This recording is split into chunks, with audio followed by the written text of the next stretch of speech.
এখানে বেরিয়েছে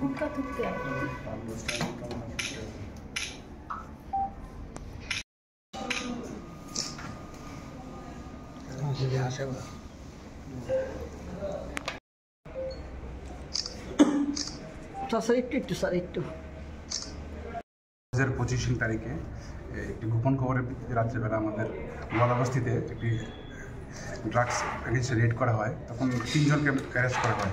তখন 2 জন লোক পালিয়ে যায়। এর মধ্যে একজন ছিল বাপি সরকার এবং রুমিয়া সরকার। তো তারা তখন থেকেই অ্যাবসকন্ডিং ছিল। তো তাদেরকে খুঁজে পাওয়া যাচ্ছিল না, বাড়িঘরে ছিল না।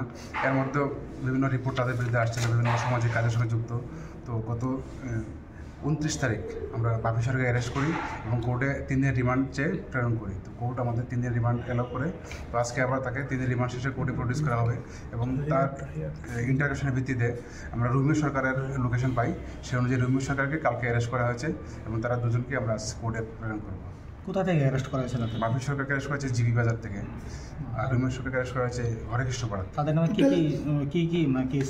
তাদের বিরুদ্ধে যে এনডিপিএস কেস একটা পেন্ডিং ছিল 2025 002 NCCPS 21B 27 29 20B NDPS act.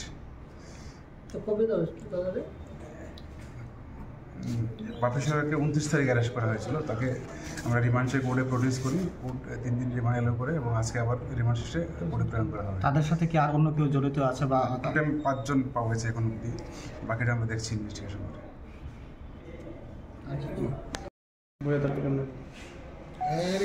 আপনি একটু এদিকে যান।